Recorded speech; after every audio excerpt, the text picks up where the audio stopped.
Hello, everybody. Over the past few years, I've been pleased to give you demonstrations of real broadcast television equipment. I've shown you broadcast grade cameras, a broadcast grade video switcher, and a few different broadcast grade VTRs. Well, today we're going to add another piece to that puzzle. I'm going to show you a real broadcast grade character generator. And you're looking at it. This is called a Harris Inscriber TitleOne, and it is a character generator. It's from the 2000s, and this is a standard definition character generator. This one actually came from a community college.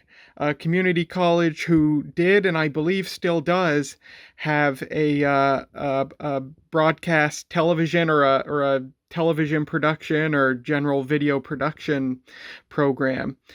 This came from there, and it still works fine. And today we are going to hook it up, and we are going to use and learn about a real character generator.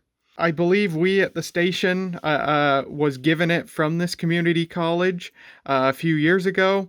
It's been sitting around the station ever since. It's not useful to us anymore because it's standard definition. And so finally, a few months ago, I finally brought it home, found out that it still works, and ever since then I've been figuring out how I'm going to execute this video. So the first thing you notice when you look at this thing is that it looks an awful lot like a standard server, like a rack mount server, and that's because it is. This whole thing physically is a super micro rack mount server. It's an IBM compatible PC. It's got dual Opteron CPUs. You can see it's got a floppy drive and a DVD-RW drive, and it's got 8 SATA hard drive bays. And we can pull it out here. And there's one of the hard drives. Curiously, one of the bays you can see is missing. And yeah, this is actually just an off-the-shelf server made by a Taiwanese company called Supermicro. Supermicro makes a lot of servers. We actually have a Supermicro server at the station. And a lot of character generators, including the ones made by Inscriber, they are based on otherwise standard Supermicro server chassis. And as a matter of fact, this thing runs, say it with me, Windows XP. And yeah, all of the actual character generation is handled by 1 or 2 expansion cards. I forget, I think it might just be 1. And then on the software side, it's just a couple of programs that runs on top of Windows XP that uses that expansion card to generate broadcast standard video signals. And we'll take a look at that when we turn this thing around, look at the back, when we look inside it, and finally when we power it on. So Inscriber, they started making character generators in the 90s. And I know they were in use by a lot of small television stations, like public access cable stations and community stations. Obviously, they were used in the education sector as well. But they are used in some larger stations as well. They were very popular because they were very powerful. In the mid-2000s, Harris Communications bought Inscriber. Which is why this one bears the Harris name, but not the Inscriber name. So this particular system is actually a very low-end one. The Inscriber TitleOne is the most basic low-end system that Inscriber sold at the time. This is a 2D only system. It cannot generate 3D graphics. The main series of Inscriber character generators, they can generate 3D graphics. We actually have an Inscriber at the station, and I used its 3D graphics capabilities to make a 3D animated logo for the title sequence of a show that I produce. But this system is 2D only, and yeah, these lower ones, you normally wouldn't see them in anything but public access stations or in educational institutions. So we'll take a look at the back. This thing is huge, as you can see. It's a little unwieldy, weighs about 70 pounds. So on the back, once again, it's mostly just standard super micro server. It's got triple redundant power supplies, which is actually a pain in the neck because you need all 3 power supplies plugged in for it to not scream at you. It'll actually work with only 1 power supply plugged in, but it'll scream at you with a very loud alarm, and there's no way to silence the alarm, even though there's a silence button on the front. Maybe that button's not working. But I have found that if I just pull 2 of the power supplies out and just use the 1 plugged in, then it'll work fine. I suppose you could get a splitter to go from 1 outlet to 3 IEC connections, or you could just plug in 3 cables. But the power supplies are also loud. In standard server fashion, this is a very loud machine, and I find using just the 1 power supply cuts down on a lot of the noise, and it seems to work just fine. But there you can see the I/O. I'm basically just showing this for anyone who's interested because the computer side of this thing is the least important part of the fact that it's a character generator. So there's the computer video card. We got 2 DVI ports. I've got a VGA adapter here. And so to control this thing, you are using a keyboard and a mouse and a computer monitor. You're using this thing within the Windows XP interface. And then the important thing right here is we've got the card that generates the television signals. And there's a lot of connections on here, but as far as I can tell, most of them aren't functional. See, as with a lot of broadcast grade equipment, the capabilities of the hardware have to be unlocked with software licenses. So when you bought one of these, you got all the hardware capabilities, but a lot of those capabilities are only active if you paid enough money to license the software. So you bought one of these and then you licensed it for whatever functions you needed. This being from a community college, they only licensed the most basic of capabilities. So for example, the hardware in this expansion card is actually capable of high definition video. And I believe the software is capable of that as well. So this can theoretically generate 720p or 1080i signals. However, it is not licensed for that. So it's licensed for standard definition use only. It's locked in standard definition mode. And likewise, there are multiple channel outputs on this card, meaning you can display something on one channel and then output something on another BNC connector on another channel, and you can control those channels independently. However, this is only licensed for a single channel, so some of these BNC connectors are not functional. So what we do have on here, we've got program in and program out. Program out's your most important connector. That's where your graphics actually come out of. Your program in connector, as we learned in the video series on the Sony DFS 700 video switcher, normally what you do is your character generator is connected to your video switcher, and you're using the keyers on your video switcher to basically turn the graphics on and off that are being generated by the character generator. You'll either use the downstream keyer of your video switcher or one of the other keyers to key the graphics as necessary and put them on the screen, and maybe use the DVE to do fancy stuff with the graphics being generated by your character generator. So there is a program out on this, which is also used as your fill output, because if you recall from the DFS 700 video series, there's different types of keying. The type of keying that you usually want to use with your character generator is key and fill, where there's a fill signal, which is the graphics itself, and then there's a key signal that tells the switcher what can be transparent or what can actually be shown on the screen. So your program out connector right here is basically your fill signal, and then one of these other BNCs is the key signal, which is great.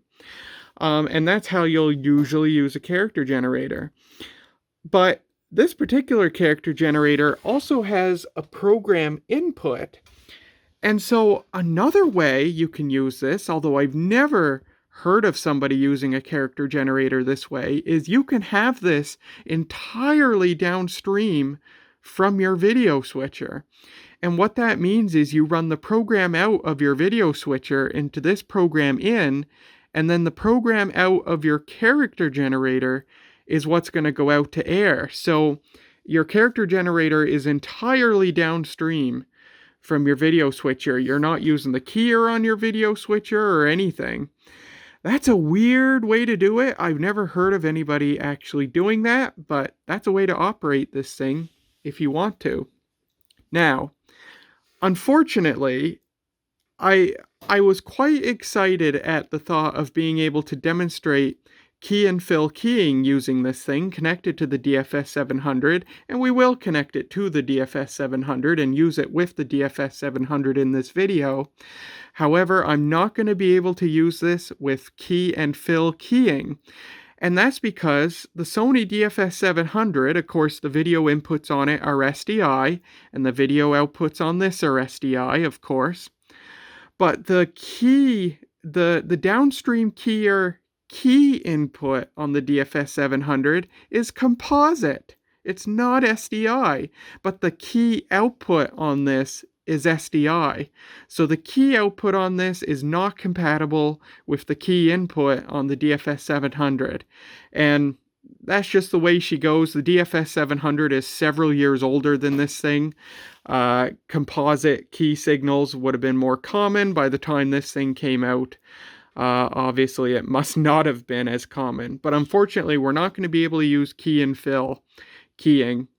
So what I'll have to do is run the program out of this thing into an input on the switcher, and all the demonstration graphics that I make on this that we put up on the switcher will have to be either luma keyed or chroma keyed or masked to work. And that's okay. I mean, it's not a complete showstopper that you have a character generator but you can't use the key output. It's just a pain in the ass.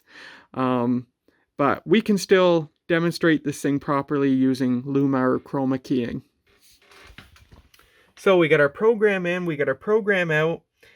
We have a key in signal, and I'm not quite sure. That might not be used. If it is used, I'm not sure how it would be used. There's the key out signal that we can't use with our particular video switcher. And we've got a genlock input, which is important, of course. And then all these connectors I don't think are used. We have channel 1, 2 in, channel 1, 2 out, channel 3, 4 in, channel 3, 4 out. We have time code in. I don't know if that's used either. And again, I don't know enough to know how you would use that on a character generator. But we've got all the basics that we need, and that's the important thing. So we will take a peek inside this thing, and the top cover slides off. There's 2 push buttons right here. Push them both down, and the back cover slides off. Here is the sticker from Harris Communications. It says manufactured in Canada. The service chassis, or the server chassis itself, would have come from, I believe, Taiwan, maybe China. But of course, Harris put their special broadcast components into it in Canada. And the Windows XP license. Here's the inside of the Inscriber TitleOne.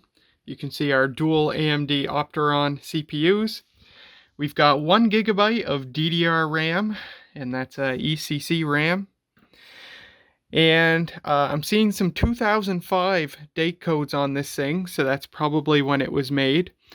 Amazingly, the community college that had this used it until 2017. That was when the last projects on this thing, the hard drive on this thing is still full of old projects made by the community college students.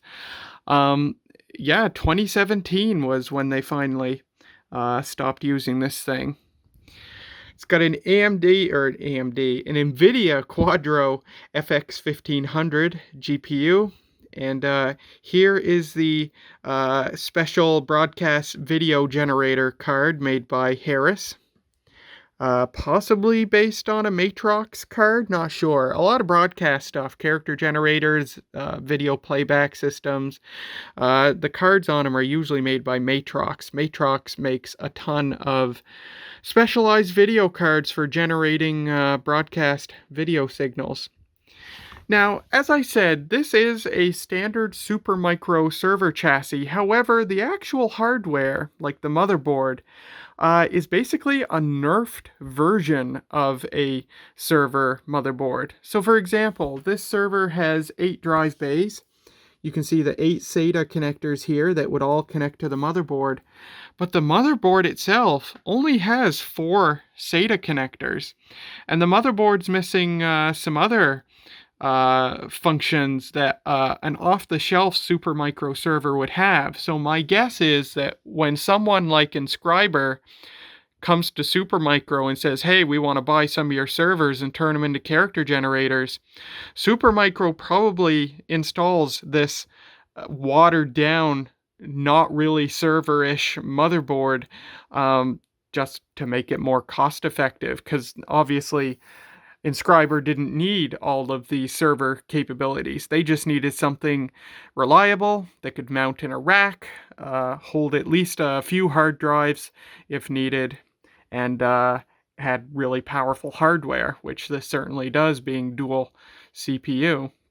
So yeah, I would say if you bought a normal Supermicro server of the time, you got something that had 8 actual SATA ports on the motherboard and some extra functions, but this has sort of a nerfed version of that.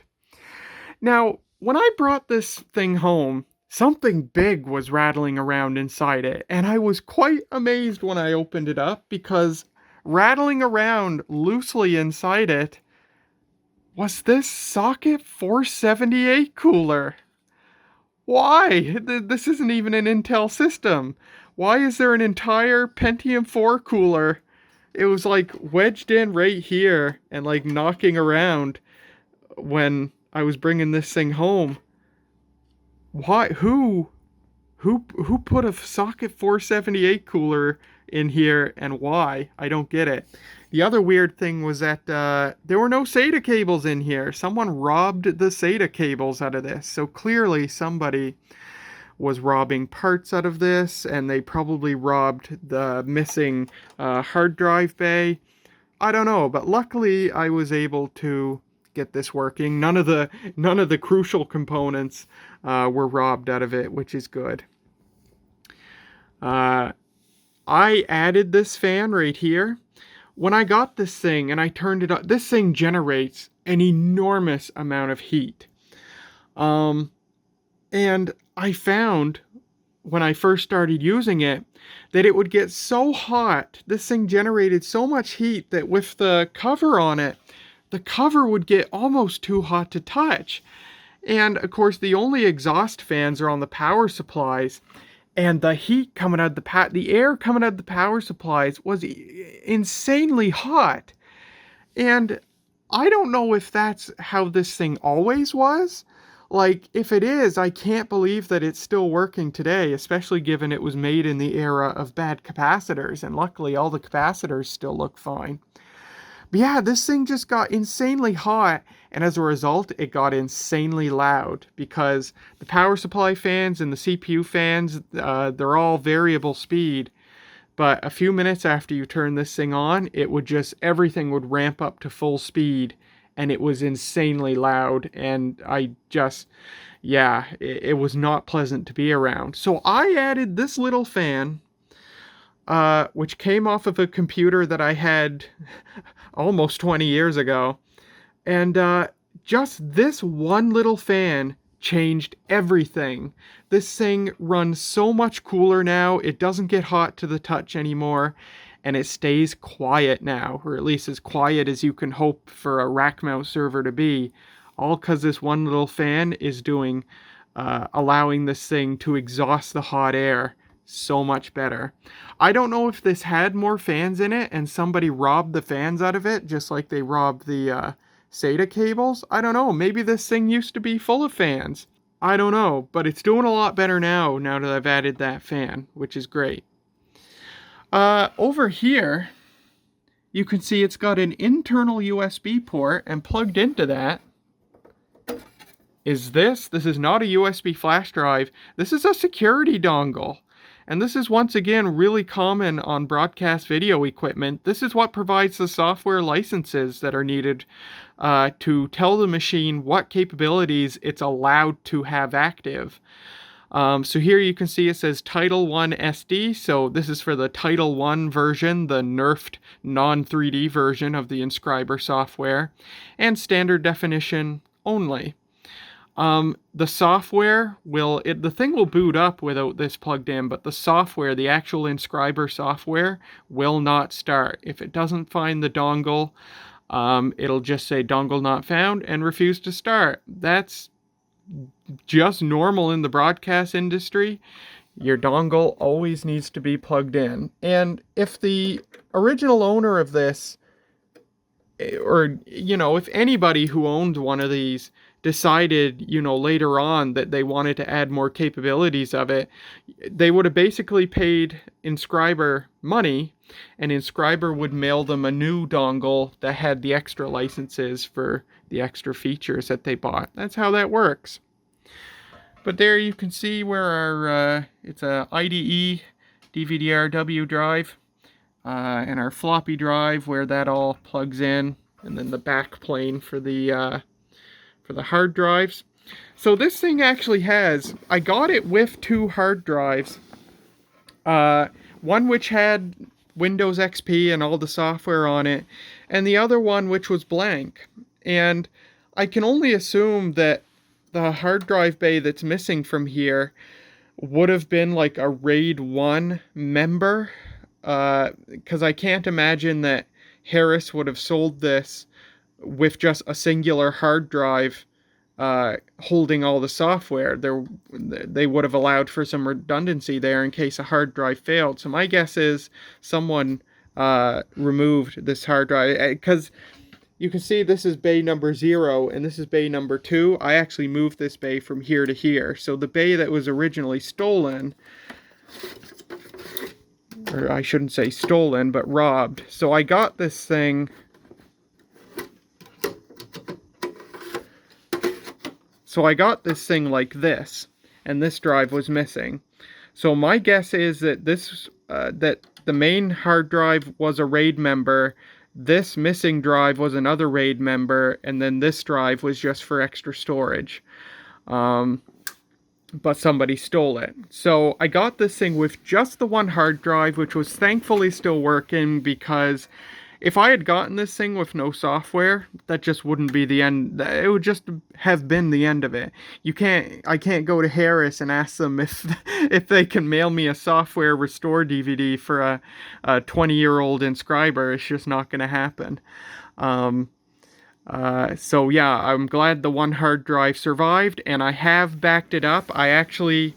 I could not get Clonezilla to work properly on this thing. I tried so many different things. I couldn't get Clonezilla to work. Clonezilla just doesn't like the SATA controller in this thing. So I actually booted up a very old Linux distribution, and I used DD to clone the one hard drive onto the one spare hard drive that was empty. So I now have two copies of the software. So if the hard drive ever goes, I've still got a copy of the software. I feel like I would be remiss if I didn't take some time to discuss the history of television titling and graphics. Although television as we know it today has been around for the better part of a century, electronically generated on-screen text and graphics has only been around since the 1960s, and didn't become commonplace until the 1980s. The first form of TV titling was through the use of physical items. A camera would simply point at a poster or a sign on which text and pictures were printed, or otherwise attached. A title card for a show might have lettering and decorations carved out of materials like foam or cardboard. Models might be used, or animated films played to demonstrate items or processes. When video switchers which could perform keying became commonplace in the 1960s, text and simple graphics could be keyed on the screen. A dedicated camera would point to the material to be keyed, which was usually on a black background, and the keyer could superimpose that camera's image onto the image of another camera, making the black portions of the keyed image transparent. An example of a device used for this is a black felt board, sometimes called a spaghetti board, onto which white or colored letters could be placed to make the titles. Motion picture film of simple animations could also be used. There's one very striking example of this that I love to talk about, because many of you will have seen it, and it's probably the last time in network television that this method of graphics generation was employed. If you've watched older episodes of The Price is Right, you've seen the border of flashing lights that's on the screen at the top of the show while they call down the first 4 contestants. That was actually a real string of lights. A dedicated camera was sitting in its own little room, which was painted black, and this light border was just hanging on a wall, being keyed out by the video switcher. And you know how after the first 4 contestants come down, the Price is Right logo appears on the screen and then gets bigger? That's a physical model in that same room, and it's getting bigger because the camera is zooming in on it. That's why when the logo starts growing, the light border also grows and leaves the screen. They're being shot by the same camera. That's also why in some episodes, if you look closely enough, the logo might move around a little bit after it finishes growing. A real human camera operator is performing the zoom in and doing their best to keep the camera steady. So it's cool, right, that a production as big and high budget as The Price is Right would still be putting their logo on the screen in such a primitive way in the 1980s. But here's the amazing part. They weren't just doing it in the 1980s, they did this until 2001, when they could have been electronically generating their logo for years by that point. They kept doing it the old-fashioned way, probably because they just didn't need to fix what wasn't broken. And I would say the only reason they stopped doing it was because they updated the show's logo for the first time in 2001. You can also see this trick being used in other ways in earlier shows, such as this example. This is an additional camera separate from the camera trained on the string of lights, and the camera operator is zooming in and out on a physical printout, while the switcher operator turns the key on and off at the right times. I love this generation of television titling. It's very organic and could be done very artistically. The first electronic character generators appeared in the 1960s. Some were developed by the major television networks themselves, like the Vidifont by CBS Laboratories. These early machines were large and expensive, and for the most part you only saw them on the most high budget of productions in the 1960s and 1970s, with most operations continuing to use spaghetti boards and other physical methods for titling. By the beginning of the 1980s, however, the reduction in size and cost was allowing almost everybody to afford electronic character generators.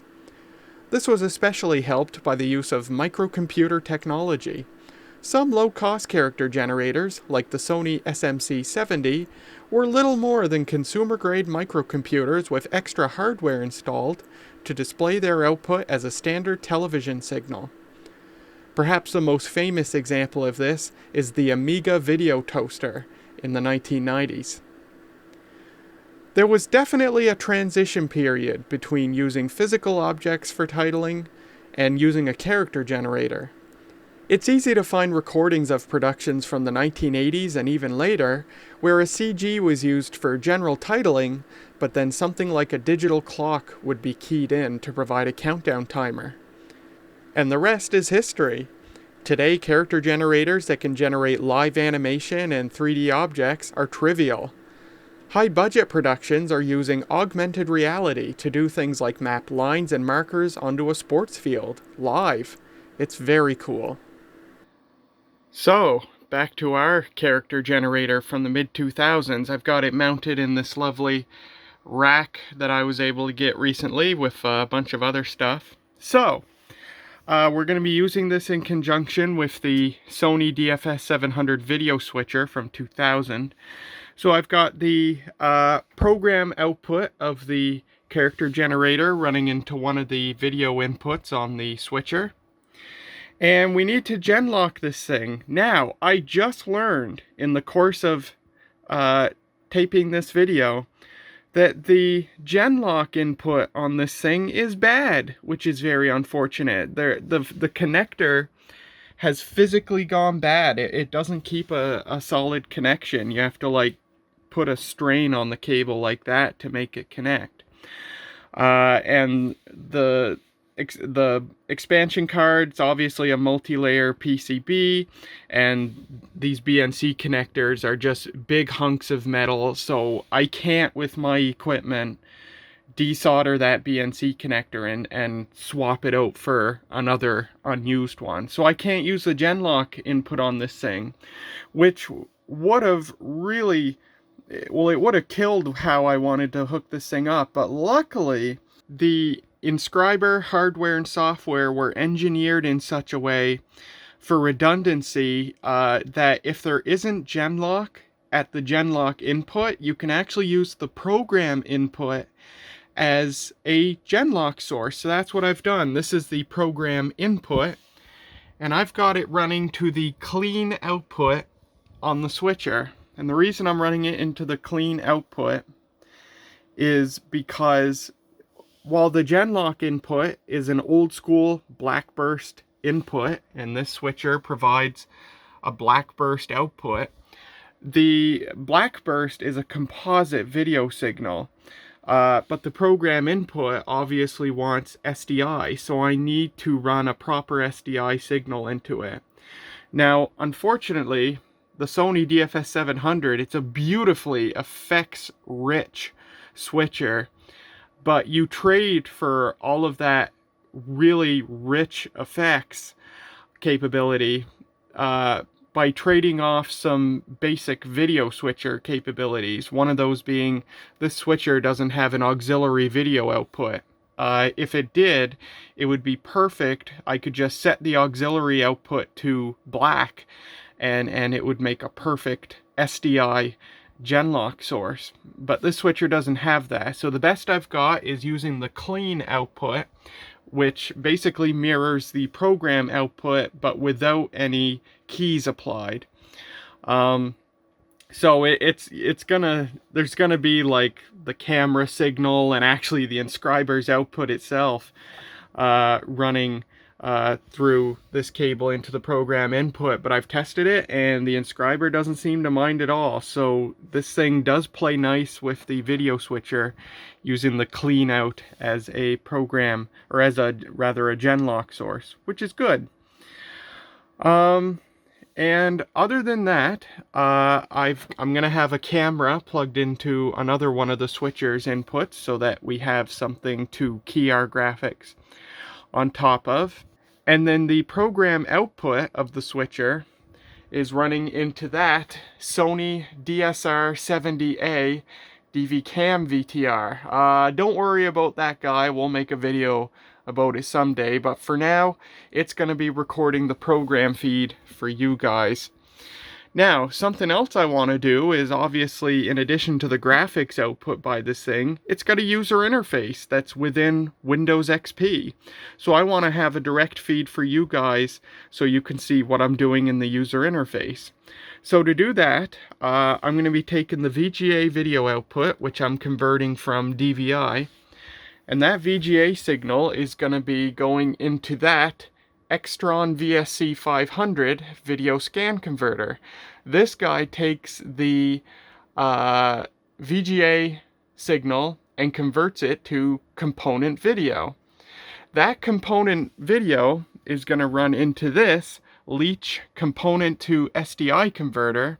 The SDI output of that is going into a Canopus ADVC 1000 SDI to DV converter, and then I'm going to take the DV from that into probably my digital 8 camcorder to record the user interface for you guys. So you'll see both the user interface and the resulting television standard video output.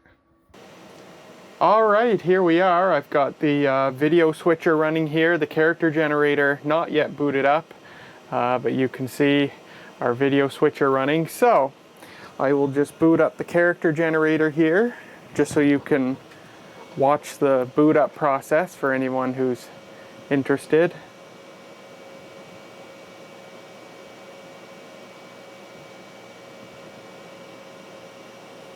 There it is. Makes a couple of beeps and boops, rams the fans up to jet territory.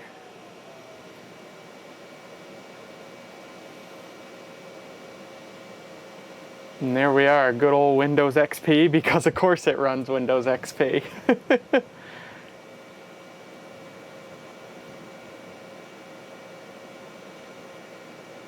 And there we are. It's a fast computer, of course, being a dual processor server and all.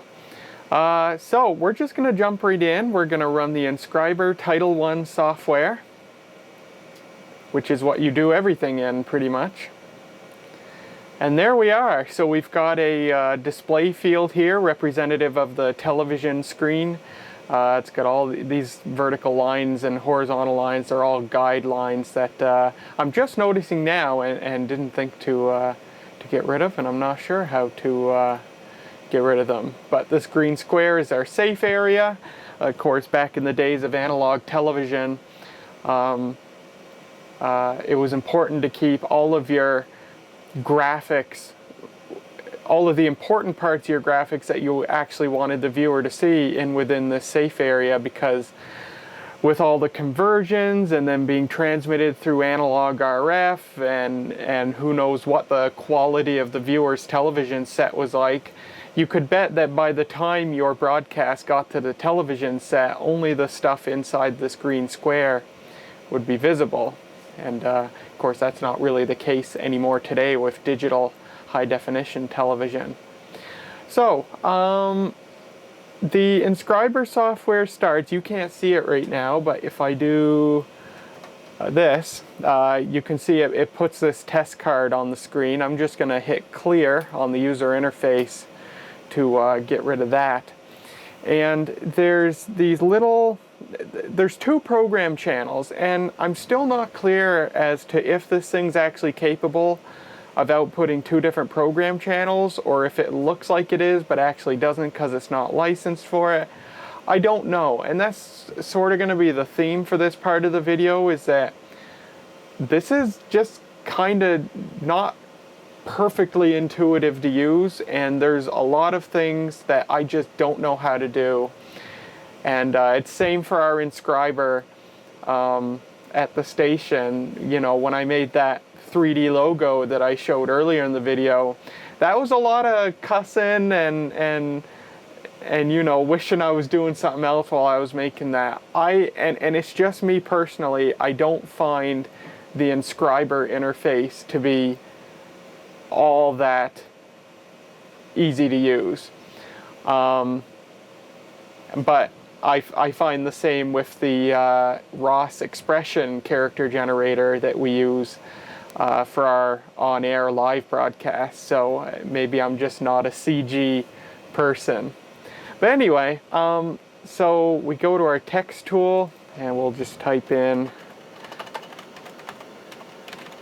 that and make it bigger.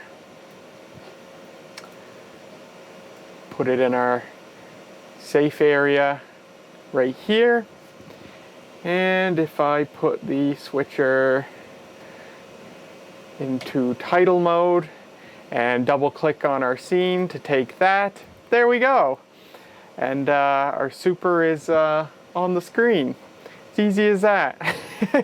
She says after complaining about the user interface. And of course, because we're running through the switcher and the Inscriber's output is an input on the switcher, I can do effects like that, or like that.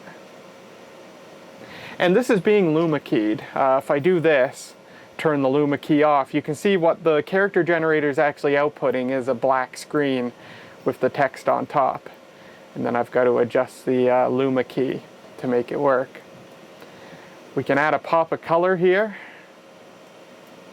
Do that.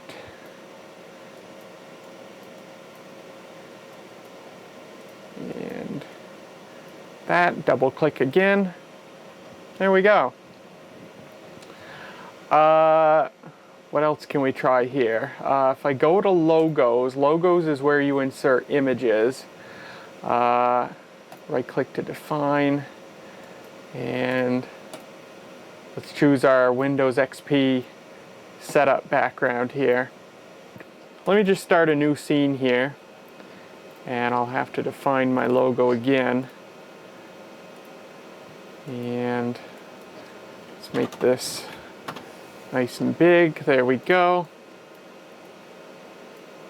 And if I take that, there it is, the Luma key keyed out the dark blue background.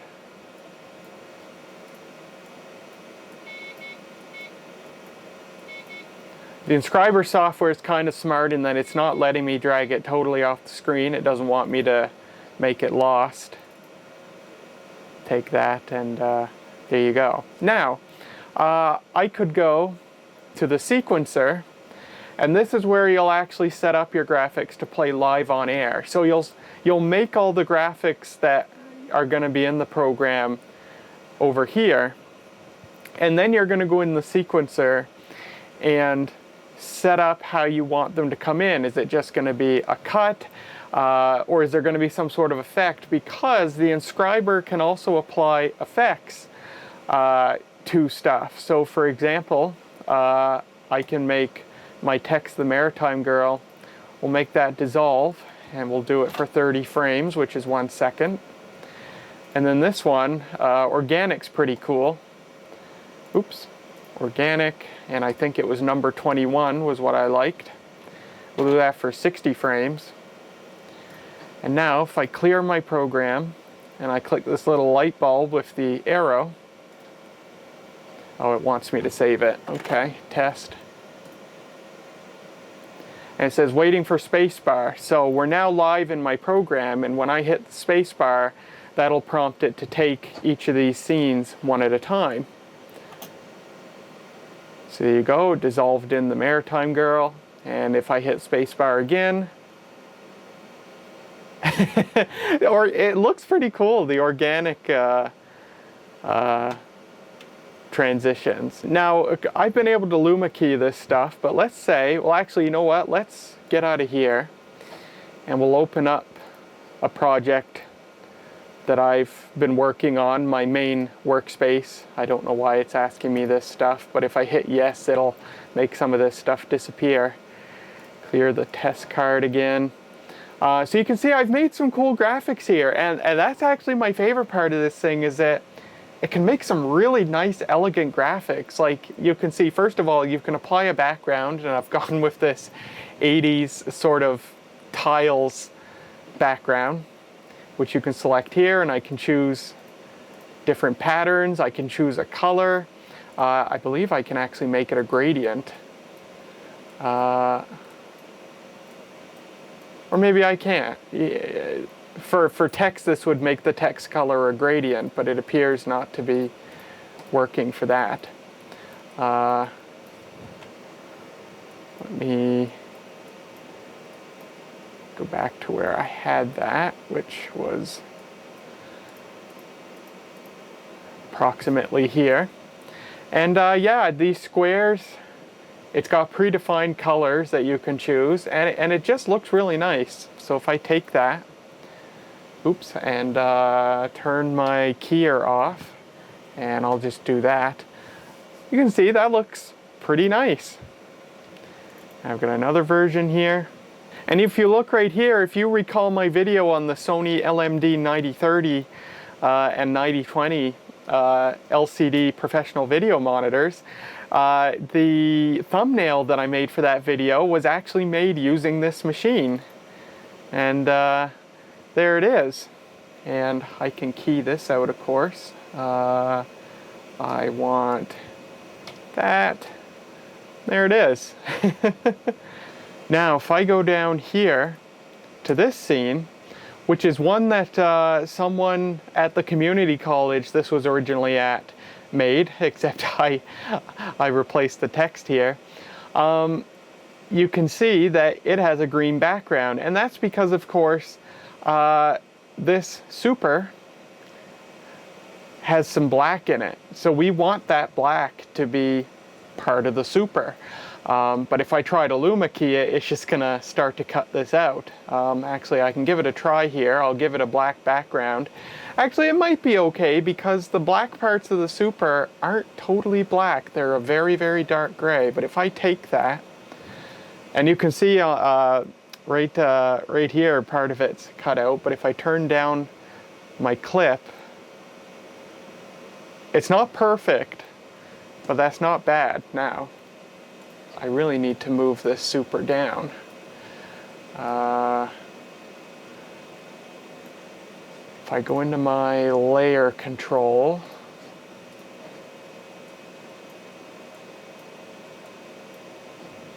and put that right there, and put this right here. We're running the user interface in 1024 by 768, and that's really the minimum resolution that this user interface works in.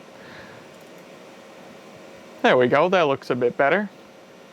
But it's not perfect just because the super does have some black in it. So we want to chroma key this. So we'll go back to a solid background, and I'm going to go to RGB and make the green 255 to make it the greenest we can be. Take that, and now we have a green background. And if I go to chroma key on the switcher, and I'll use the auto selection, there, perfect. So the fact that somebody made a super that they chroma key tells me that they never used this character generator in a proper key and fill configuration. They used it by actually keying stuff manually using the switcher, which is kind of interesting. So another thing this does is it does credit rolls. So if I take this, and it went black because I'm not in luma key mode. So let's take that again. Oops. There we go. Does credit rolls. Now, unfortunately, because I can't do proper key and fill on my switcher, because my switcher wants a composite key signal instead of a SDI key signal, you might be able to see in the user interface that the text actually has a bit of a shadow behind it, but that shadow's not showing up here because it's being keyed out. Now, I might be able to give this a green background and then chroma key it, and maybe that'll allow the shadow to show up. No, it really doesn't. But that's just one of the limitations of not being able to do key and fill. Now this scene, you might see, is just something funny I made. I used one of Windows XP's wallpapers as a background, and you can do a marquee scroll, or a crawl really is the proper name for it. So I did a giant crawl here. Let's see how that looks. I did an organic transition.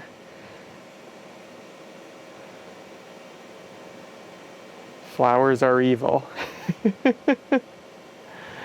So there you go. And really, that's all I have prepared to show you.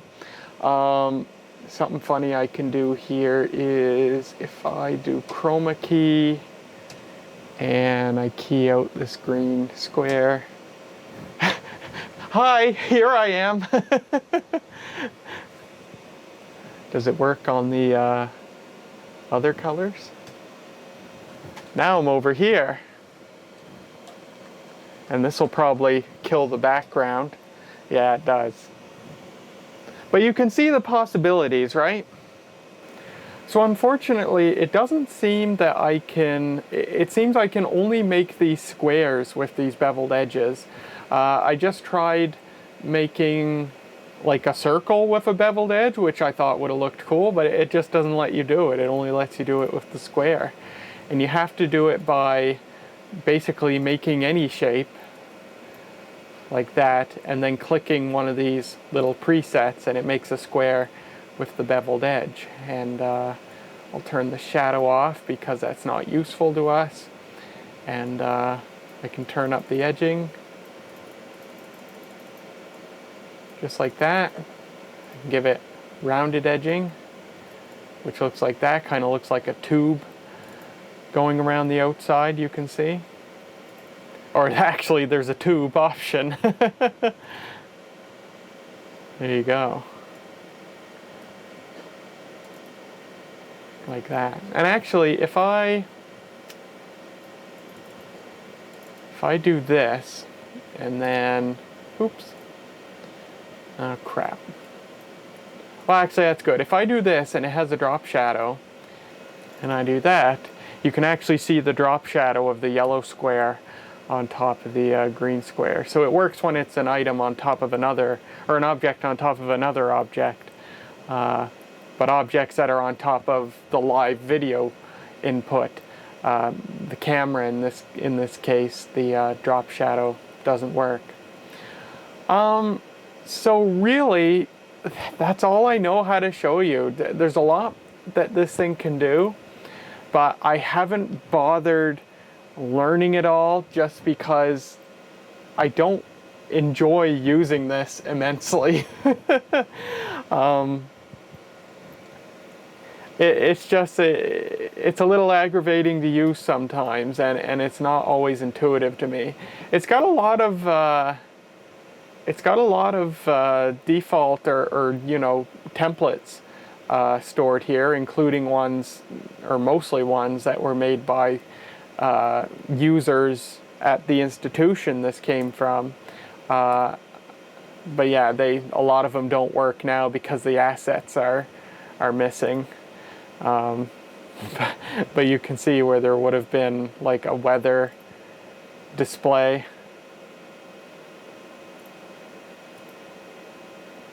Oh, this actually works. Oops. I think this will have to be chroma keyed. And do. And in this case, the background is actually part of the super, so I can't. I don't think I can put a green background to be able to key it using my switcher. Yeah, so the background is actually this. I could try.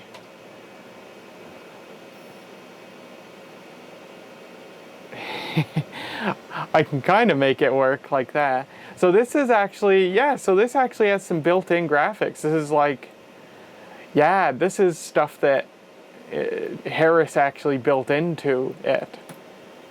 So when you bought the machine, this was the kind of stuff you got. But of course, they meant for you to use it with key and fill, although it seems to be working okay in this case.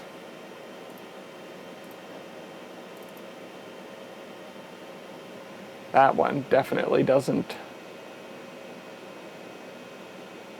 work out.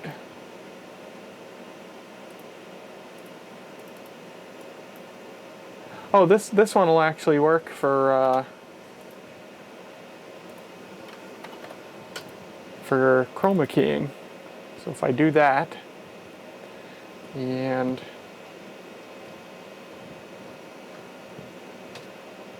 there.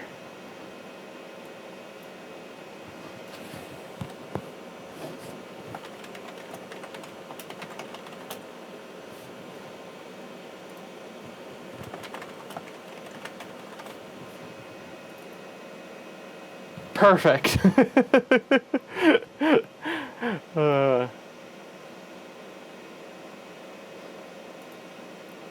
What other cool built-in stuff do we have? That one's kind of neat.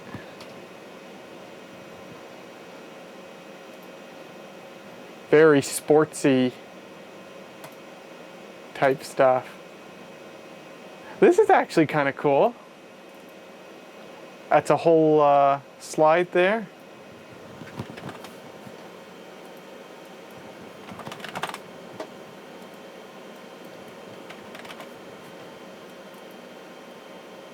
There you go.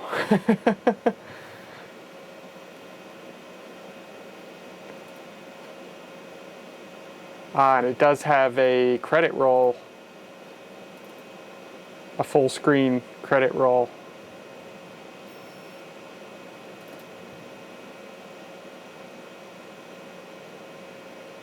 Maybe this is meant to be chroma keyed, actually. Maybe. That's say 1998 at the end? It does. I wonder if that's when they made this. Of course, Inscriber goes back to the 90s, if not the 80s.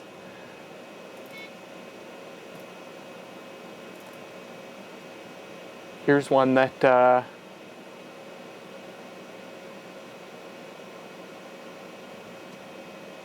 surrounds the viewing area.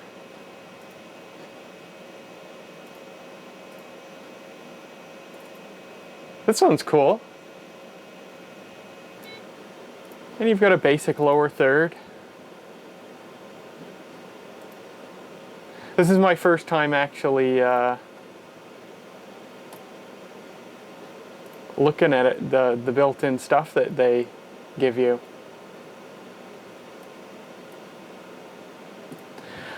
Well, there you go. I'll show you another thing. I will just cut that event, save this. So we'll close this and we'll open up the XD200 control panel, which is what actually configures the hardware in the unit. So you can see the current status. You can see we've got video going into input 1, which is what I'm using for Genlock. And of course the reference input, the actual Genlock input's got nothing coming into it because I couldn't get it to work properly because the physical connector's bad. But you can see here, you can actually set it to PAL if you want. It's NTSC or PAL compatible, and you can see there's a radio button for high definition, and this thing will actually do 1080i, 1080p, or 720p. So the hardware is actually capable of that, but it is not licensed for it. Although funny enough, I just did that and you can see the static on there now. It almost looks like that it did take the high definition feed, but I assume if I open the Inscriber software, yeah, it says board access failure. So really, that's all that I can show you, or at least have prepared to show you. There's a lot of stuff that this can do, even for a basic character generator that it is, but I haven't taken the time to become familiar with everything like I did in the video of, for example, the DFS 700. And that's just because, unlike something like the DFS 700, using this thing just doesn't tickle my brain in the same way. I don't get the same level of enjoyment. And that probably comes down to the fact that I'm using a Windows program and I'm just using a computer to do stuff. And I think that kind of takes away a lot of what would otherwise tickle my brain in the way that so much of this stuff does. But it's a really cool machine, even if I'm not motivated enough to become an expert at it. It's been neat to, you know, make stuff like, where is it? Like this graphic here. This was one of the first things I ever made, and I thought, wow, you know, this looks really cool. And there is one more thing that I would like to do. I want to use this character generator to make a new end screen for my YouTube videos. My end screen is, I don't know how old it is now, maybe 5, 6, 7 years old. And I like it. but I think I could make something even better using this machine. You know, it'd be cool to have like a couple of rectangles.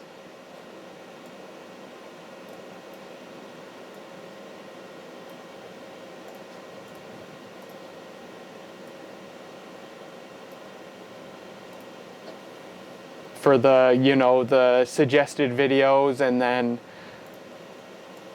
maybe something, oops.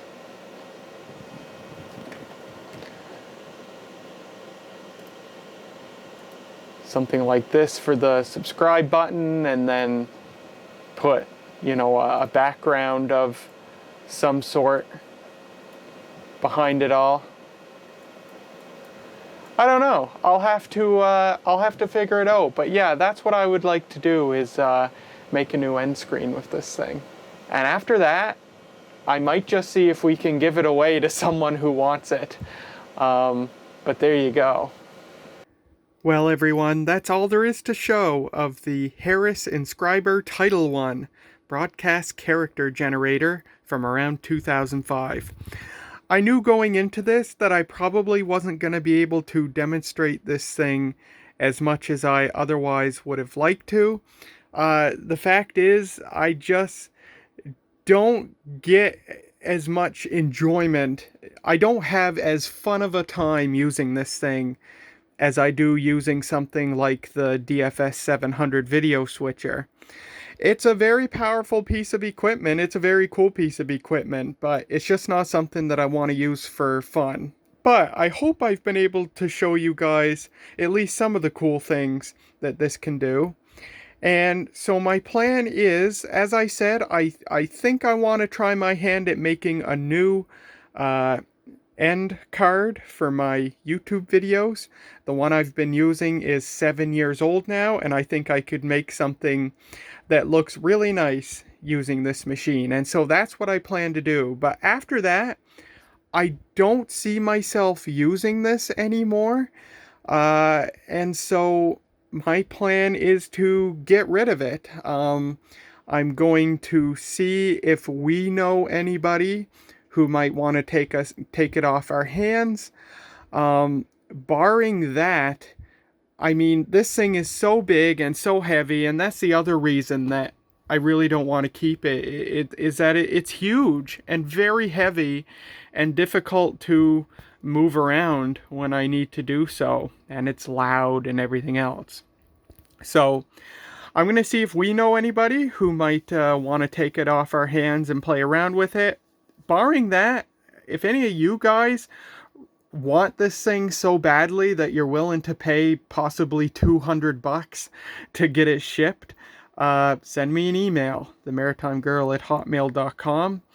And if nobody locally takes it from us, then we'll see if we can do something about shipping this thing out. Although, because it's so big and heavy, I don't know if Canada Post will even ship something this large. They may have a limit, or they do have a limit on that, and this may surpass it. And we have no courier offices here. We don't have offices for UPS or Purolator or anything. So we only have access to Canada Post. So I don't know if we'll even be able to ship this thing. But anyway, that's at the end of the day, I really don't want to keep this thing. So I'm hoping I can find somebody who will take it off my hands. But until then, thank you so much for watching. I do hope you enjoyed. While this may be the last you see of this character generator, there is other character generators to come on this channel. I've got 2 other character generators to show you. One is much older and from the prosumer side of things, and the other is from the broadcast side of things, and it's newer than this, but it's a completely different execution than what this machine does. So I'm excited to someday show you both of those devices. But until then, thank you so much for watching. I do hope you enjoyed, and I will see you next time.